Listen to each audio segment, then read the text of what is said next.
UTL solar solar लावणार आणि सबसिडीही मिळवून देणार। मराठीसह 5 भाषांना अभिजात भाषेचा दर्जा, विधानसभा निवडणुकीच्या तोंडावर केंद्र सरकारचा मोठा निर्णय। मराठी भाषा भारताचा अभिमान असल्याचं म्हणत मोदींकडून अभिनंदन। मुख्यमंत्री शिंदेकडून पंतप्रधान मोदींचे आभार, तर माय मराठीच्या इतिहासातील ऐतिहासिक दिवस म्हणत उपमुख्यमंत्री फडणवीसांकडून भावना व्यक्त। राज ठाकरेंकडून मोदींसह मंत्रिमंडळाचे आभार, पंतप्रधान मोदी उपस्थित असताना मराठी भाषेसाठी केलेल्या मागणीचा जुना व्हिडिओ राज ठाकरेंकडून फेसबुकवर पोस्ट। निवडणुका हरत आहेत म्हणून मराठीला अभिजात भाषेचा दर्जा दिला। मराठी माणसाच्या नोकऱ्या गुजरातला गेल्या, त्या परत आणा, आदित्य ठाकरे यांची सत्ताधाऱ्यांवर टीका। हर्षवर्धन पाटील भाजपला सोडचिठ्ठी देत शरद पवारांची तुतारी चिन्ह हाती घेणार, 6 किंवा 7 तारखेला पक्षप्रवेश करण्याची शक्यता, जयंत पाटलांची घोषणा करणार। माजी आमदार राजेंद्र देशमुखांचा भाजपला रामराम, शरद पवार गटात प्रवेश केल्याचं जाहीर, खानापूर आटपाडी विधानसभा लढण्यास इच्छुक।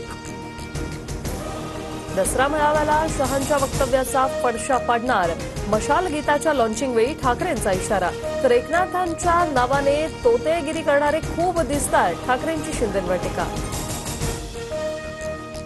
पाकिस्तानची बोली बोलणाऱ्या राक्षसांचा संहार आई जगदंबा करेल, नाव न घेता शिंदेंचा उद्धव ठाकरेंवर पलटवार।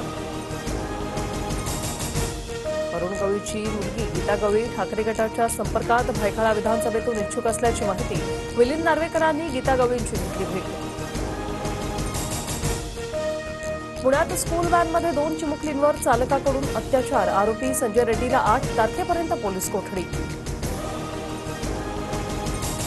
वरळीतून आदित्य ठाकरेंसारख्या अकार्यक्षम आमदाराला हरवणार, गुणरत्न सदावर्तेंचा हल्लाबोल, तर ज्यांना विरोधात उभं राहायचंय त्यांनी राहावं, आदित्य ठाकरेंची प्रतिक्रिया। सहकारी संस्थांच्या निवडणुका घेण्याचे राज्य सरकारला आदेश, राज्यातील 29,443 सहकारी संस्थांची निवडणूक होणार, प्राधिकरणाचे आयुक्त अनिल कवडे यांची माहिती। आरोपी अक्षय शिंदेच्या मृत्यू प्रकरणाचा चौकशी अहवाल नोव्हेंबरमध्ये द्या, हायकोर्टाचे न्यायदंडाधिकाऱ्यांना आदेश, मृत्यूची चौकशी करण्यासाठी SIT नेमण्यात यावी, अक्षयच्या कुटुंबियांची मागणी।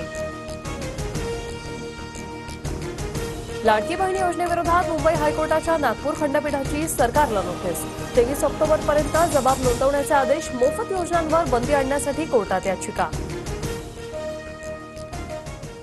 UTL सोलार सोलार लावणार आणि सबसिडीही मिळवून देणार।